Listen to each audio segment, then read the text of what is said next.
Welcome to the film analysis. Today with Wish by Chris Buck and Fawn Vera-Thunthorn.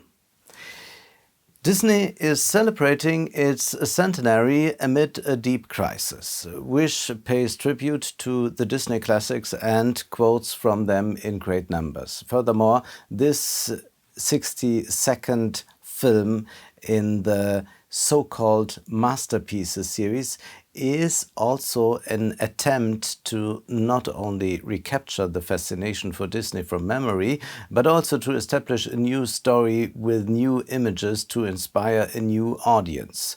This doesn't work with the songs being generic, boring, listlessly produced, hardly worth mentioning. There is hardly anything better to say about the aesthetics.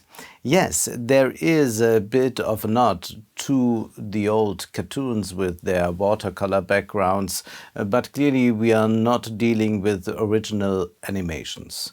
You can tell this is a Disney film. There are the bulbous noses for the comical and the old. The young and beautiful are given delicate noses that only the cosmetic surgeon can produce. We see big eyes with lots of white and an Henri IV beard for the villain. That's how it's always been at Disney, but the film lacks any interesting new character creation. A few incidental cute things appear, and then there's a little star from the realm of wishes resembling an emoji.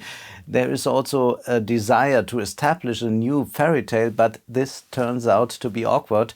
The film is above all an explanatory film. The characters must explain to each other what needs to be done next so that the audience understands. We are situated on an island far away from everything, ruled by a strange king capable of magic and who seems to be a benevolent king. But there is a problem. A 17-year-old Asha is about to turn 18, and soon she too will do what all the inhabitants of this island do. She will give her wish, the big wish she has for life, to the king. As soon as you have made this wish, you forget it. And the king may then realize this wish at some point, perhaps in a few weeks, in a few years, or possibly not at all. But because you no longer know what you wished for, you live happily ever after. At least that's how this society is presented to us. Sometimes wishes are fulfilled quickly, but with Asha's grandfather it takes a long time. This grandfather is 100 years old, the same age as Disney, and his wish has still not come true, which is why Asha wants to meet King Magnifico to persuade him to fulfill his grandfather's wish. But suddenly the king shows a different side, a very authoritarian side.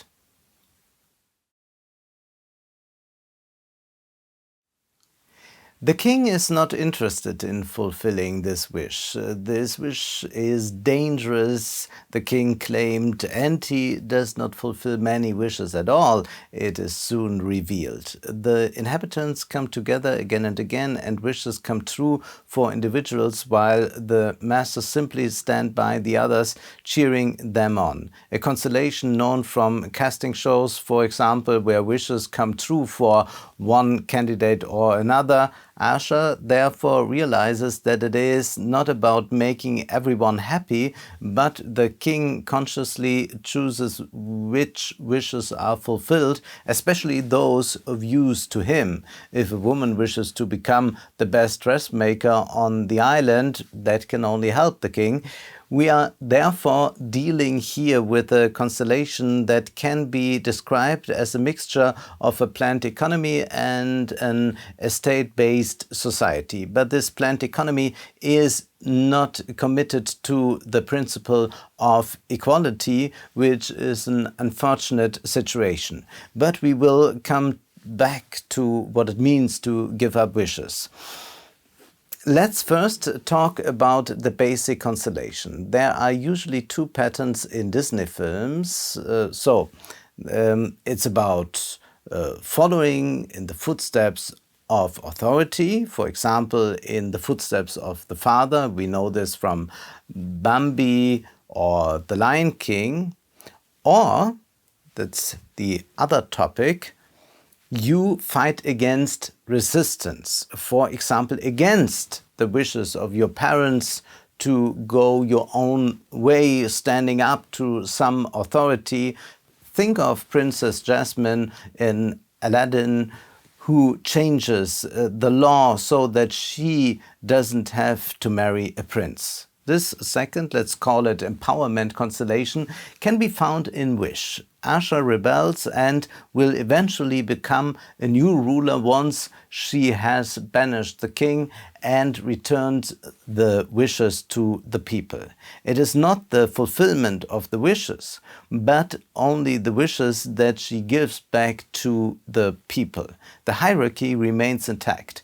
We have a new ruler, and this Asha is even given a magic wand to help the citizens fulfill their wishes. It's exactly the opposite of the end of Harry Potter, where the powerful wand is thrown away because no one person should have power over so many people.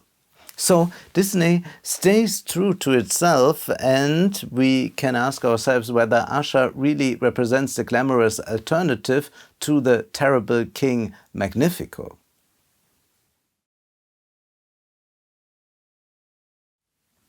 The film is 96 minutes long, but it takes time for the revolution to take its course. First, a little star must appear from the sky, making animals talk, trying to help Asha so that together they can break the king's power to release the wishes. Wish has an unnecessarily complicated structure. In lengthy explanations, the film tries to make the relationship of domination and power over the wishes and their recapture plausible, only to offer one thing in the end: equal opportunities. Not only is utopian thinking therefore currently lacking, it also symbolizes a supposedly revolutionary policy. These days, people are putting their heads together, conferring and discussing, only to end up writing terms such as justice or equal opportunities on a banner for a demonstration or on an election poster. We see something similar with liberal middle-class diversity endeavors. They do not address the actual nature of exploitation. Everyone should just have a fair chance to be exploited equally. One song in the film suits well, stating, "Boom, did we just blow your mind? Well, I've known the entire time, when it comes to the universe, we are all shareholders. Get that through your system, no matter where you end or start. We are all each other's counterparts. If you really want to know just who you are, I'm a star." Here too, the casting show promised of becoming a star if you try hard enough. And the other way is offered too: you can go to the stock markets to become a shareholder.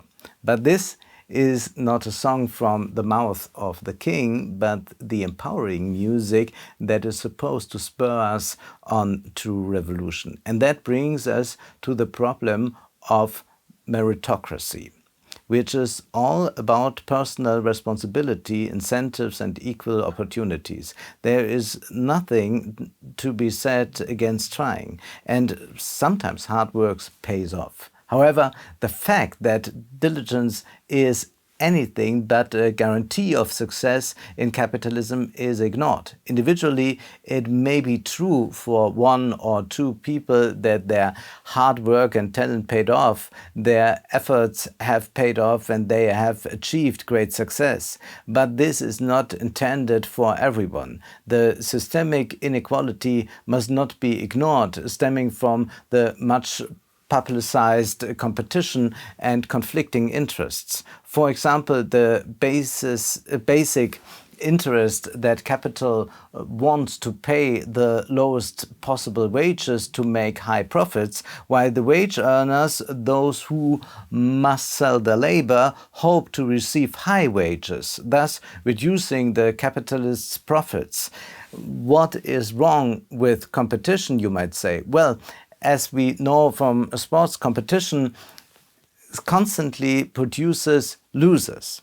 It produces more losers than winners. Consequently, a society based on solidarity is not possible. Even if everyone tried equally hard, only one person can ever be the boss.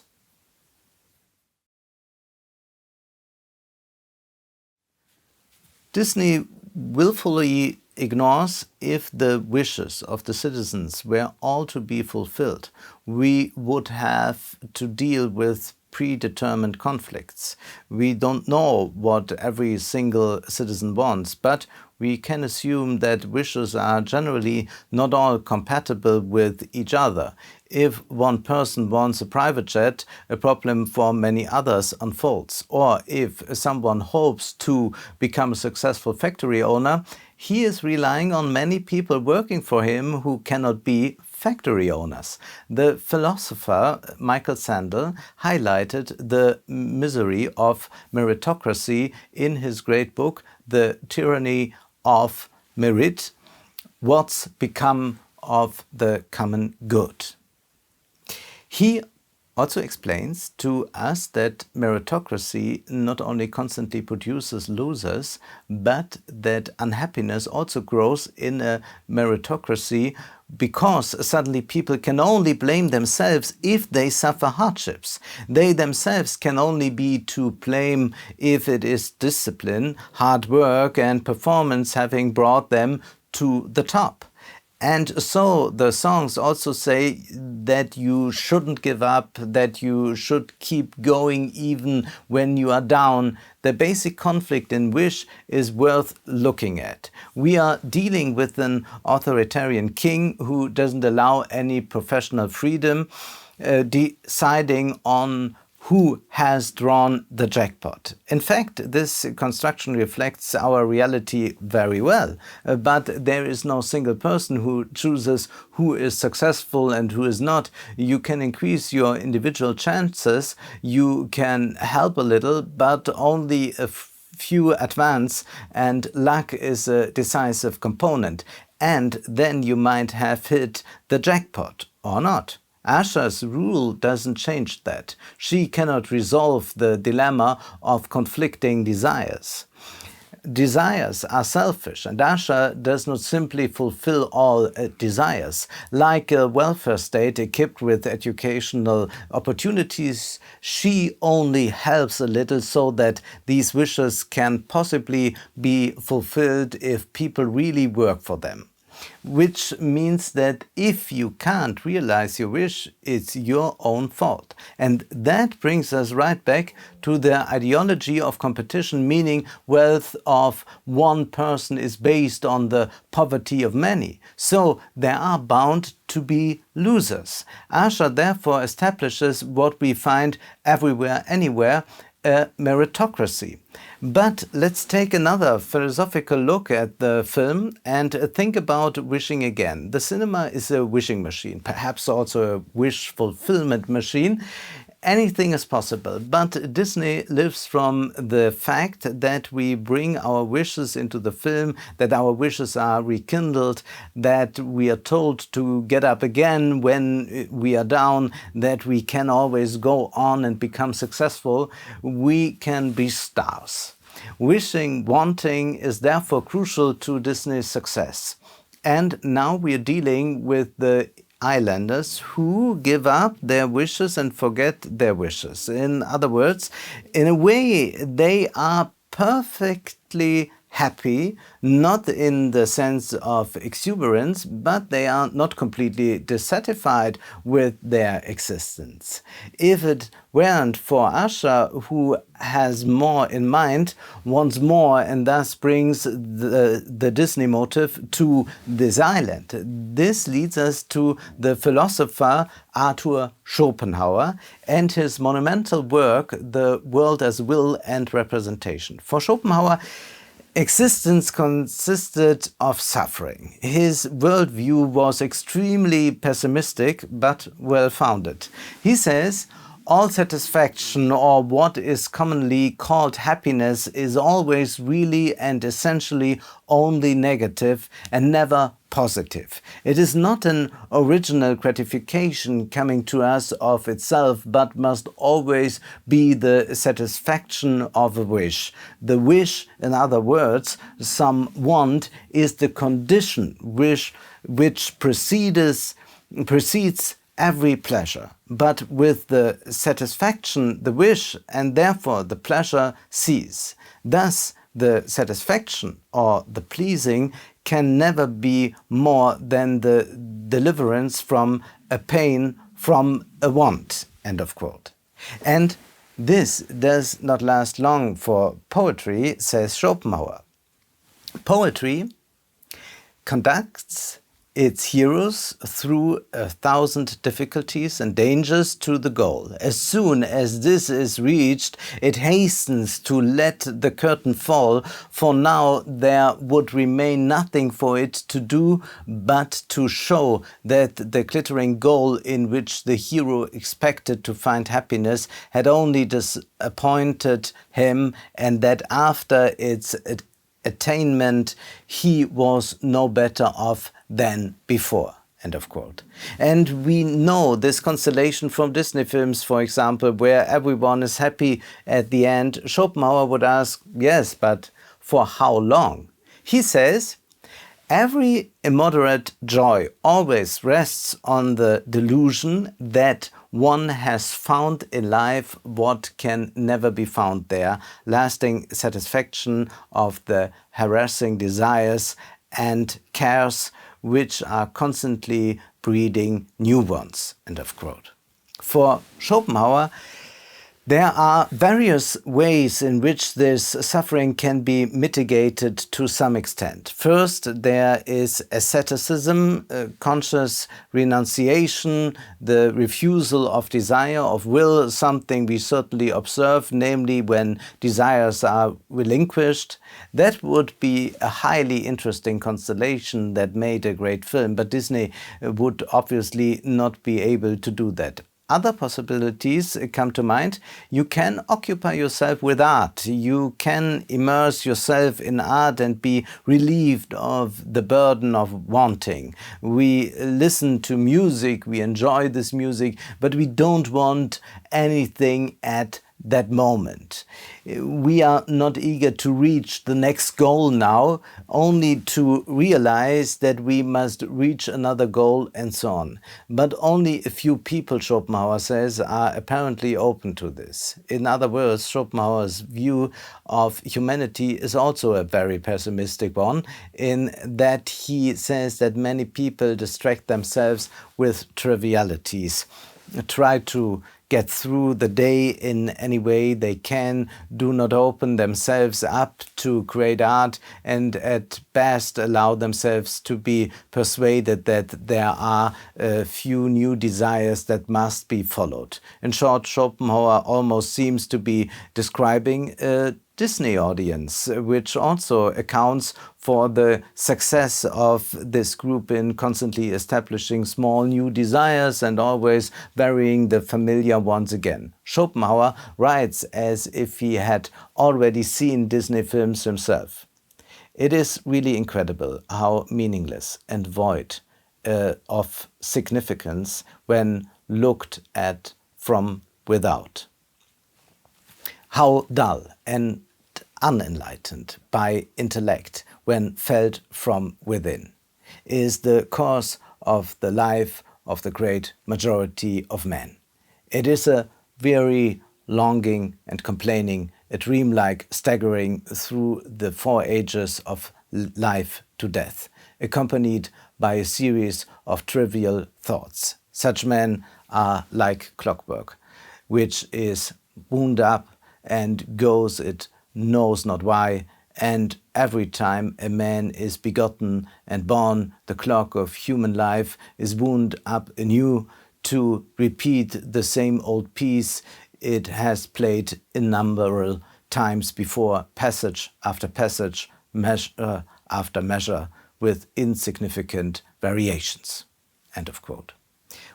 Wish represents this very insignificant variation delivered by Disney. But when we look at a true masterpiece, we might find something like inner peace. There is no aesthetic contemplation at Disney. We just watch, but we don't see. It would be nice if you would like to support the film analysis financially. You can do so via my bank account or PayPal. Also, you can find me on Patreon. Thank you very much.